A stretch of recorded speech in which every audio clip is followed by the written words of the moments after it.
sunlight would have to be the most underrated nutrient which is freely available to the body. It's also the most potent and most effective method to get our moods back into even keel. A doctor by the name of Jack Kruse, who's a neurosurgeon, claims that 60% of our body's energy, or electrons, comes from the sun and the earth, and only 34% of them come actually from the food we eat. So that's a really overlooked source of free energy for both our brain and our whole body. When it comes to our body, we have two solar panels. One of them are the eyes and the other one is our skin. So make sure that when you do get out into the sunlight that you're not wearing sunglasses and that you do expose at least a part or a decent part of your skin to the sunlight.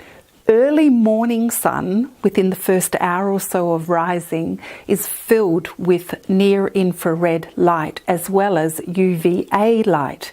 Near-infrared light is specifically good for generating dopamine and also melatonin in our body. Dopamine is now getting attention to be recognized as the brain chemical that is necessary as an anti-anxiety and anti-depressant effect, whereas melatonin is the hormone or the chemical that helps us sleep well at night.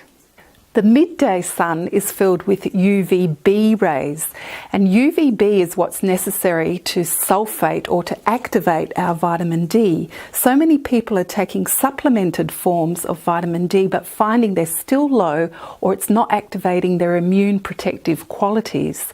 Now the reason for that probably is that the vitamin D they're taking is actually not being activated by the sunlight.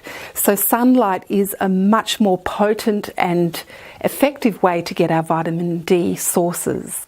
Sunlight also helps our body generate endorphins, beta endorphins, that are our body's natural opiates that make us feel calm, relaxed, and happy.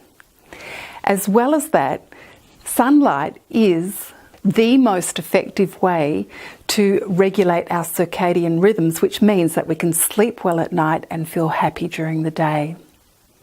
So, there was a study that was spanned over a period of 6 years. It looked to compare the number of daylight hours that people were experiencing to the level of mental distress. And they found that people who had the highest levels of daylight and sunlight exposure had the lowest amount of mental health illnesses, and vice versa. People who had the least amount of sunlight exposure had the highest rates of mental illnesses. So how do we actually protect ourselves with the sunlight? The best way is to get up first thing in the morning when the sun's just rising. Go outside and make sure you're not wearing glasses and expose some of your body to the sunlight. Stay there for about 15 minutes.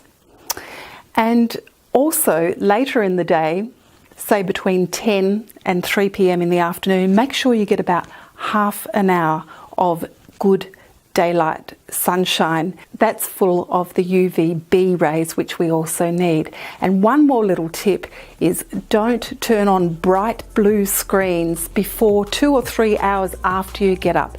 That will completely change your brain chemistry.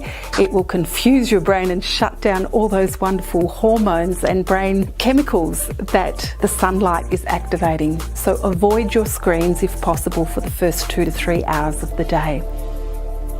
Thanks for watching this video. If you want to know more information about how light can affect your health, you can visit the Australasian Light Association website and also check out our annual conferences that we hold to spread the information all about light and our health.